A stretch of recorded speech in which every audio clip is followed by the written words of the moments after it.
Bagi yang belum berkunjung ke channel Rumah Pancasila, silakan berkunjung dan subscribe. Kita akan dipandu oleh host kita, Om Yosef Parera.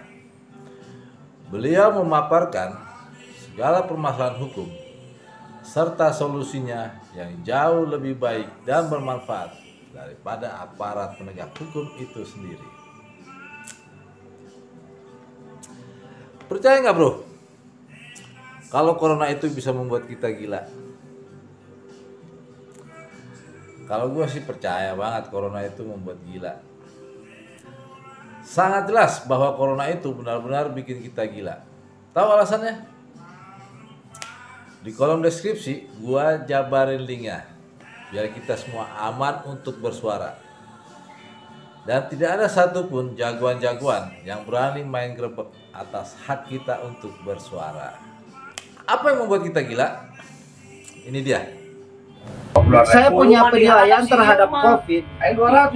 Nggak ada yang namanya COVID. Sekalipun ada COVID, bahkan ada orang yang meninggal karena COVID atau orang sakit karena COVID, saya mau eksperimen. Saya akan pegang orang tersebut, saya akan pegang mayat tersebut. Kalau 2 hari saya meninggal, berarti benar COVID ada. Maaf, saya tidak ada maksud memprovokasi, tapi ini pernyataan hati saya. Karena Allah. Saya siap eksperimen. Saya pegang orang yang meninggal karena COVID, dan akan saya pegang orang yang sakit karena COVID. Kalau saya tertular dan saya meninggal, berarti benar ada COVID. Apabila tidak ada, teman-teman yang melihat video ini yang bisa menjawabnya. Punten pisan. Cuma bermaksud untuk membuktikan apakah corona itu benar atau tidak, tapi malah ditangkap dan diperlakukan layaknya seorang kriminal murni, seperti penjahat bro. Lihat kan, diborgol ya, baju dibuka, paling nggak melakukan perlawanan gitu ya bro. Oke lah, itu memang udah seperti itu mungkin aparat kita ya, tabiatnya. Kemudian yang menarik adalah yang bersangkutan ini kemudian ditangkap sama polisi di rumahnya, kemudian diborgol dengan tali plastik, dibawa ke kantor polisi, dan kemudian dibuka bajunya seperti seorang penjahat di kantor polisi untuk dilakukan pemeriksaan. Apakah ini sudah sesuai dengan ketentuan aturan perundang-undangan atau tidak? Tentu saja sama sekali tidak sesuai dengan ketentuan perundang-undangan. Sebagai warga negara Indonesia, semua punya hak untuk bersuara. Dan itu sangat jelas undang-undangnya. Sebagaimana termaktub dalam amandemen keempat Undang-Undang Dasar 45. Melihat kejadian tersebut sangat miris melihatnya. Kami tidak miris dengan perlakuan oknum Polri tersebut,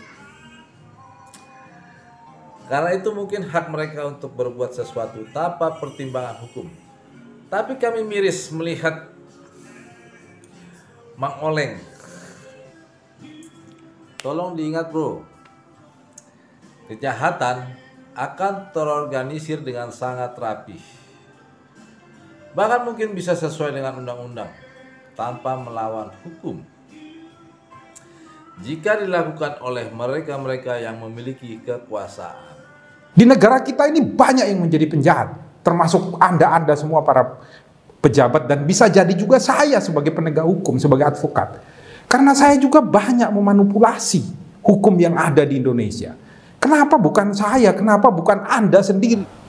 Padahal kita yang berpakaian rapi ini sebenarnya adalah penjahat yang paling luar biasa di negara Republik Indonesia ini. Apalagi Anda yang mengaku sebagai pelayan rakyat. Siapa? Bupati, gubernur, presiden. Undang-undang karantina itu kan dibuat.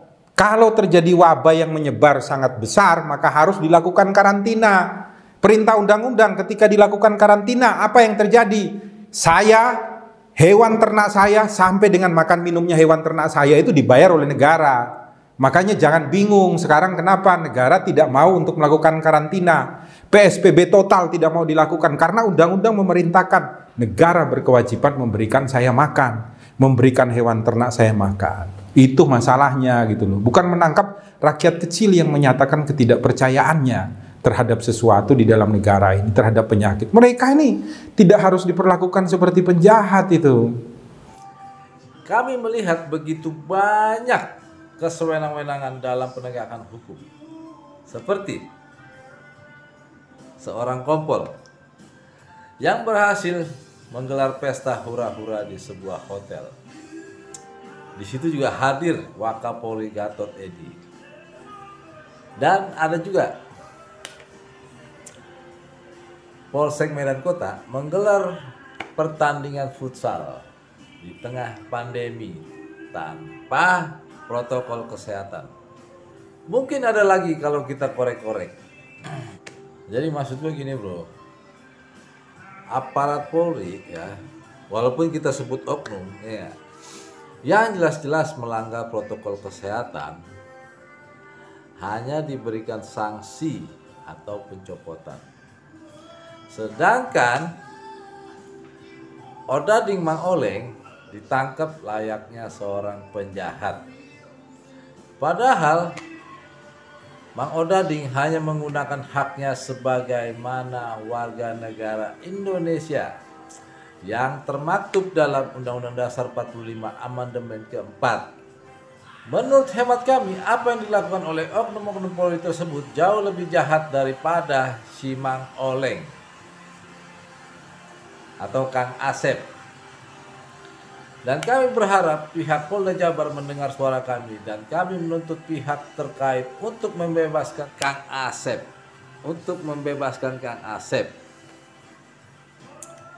Kang Asep punya hak bersuara dan harus dibebaskan. Saya secara pribadi hanya mempercayai virus corona itu nyata adanya. Saya percaya COVID itu ada. Tapi yang tidak saya percayai adalah kekuatan virus itu. Saya tidak percaya virus itu begitu kuat seperti yang ada di berita. Semua media memberitakan kekuatan virus itu. Sekali lagi bro, kita semua tahu hukum itu menuntut pembuktian.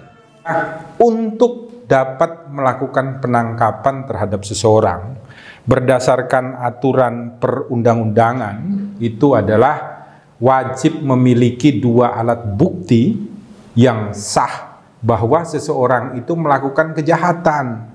Alat buktinya itu antara lain kalau diatur ya di dalam KUHP dan KUHAP itu adalah keterangan saksi, keterangan ahli, alat bukti surat, kemudian alat bukti petunjuk. Hanya petunjuk ini harus dari hakim. Dan yang terakhir adalah keterangan daripada seorang tersangka.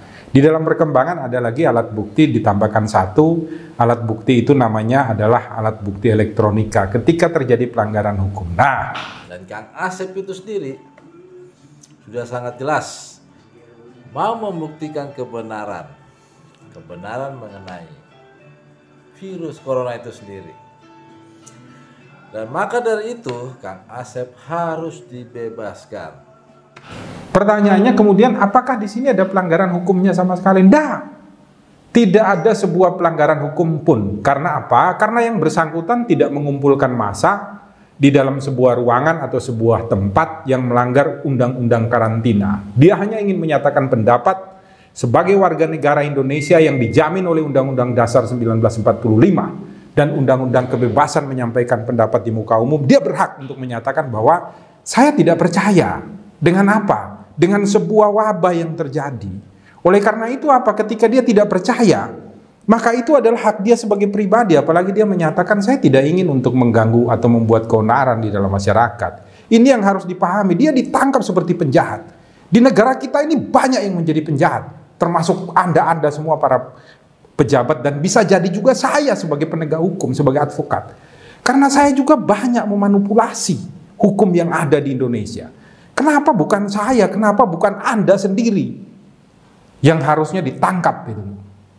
Malah ini orang yang tidak ada alat buktinya sama sekali ditangkap, diperlakukan seperti seorang penjahat. Salam amandemen keempat, salam kebebasan bersuara.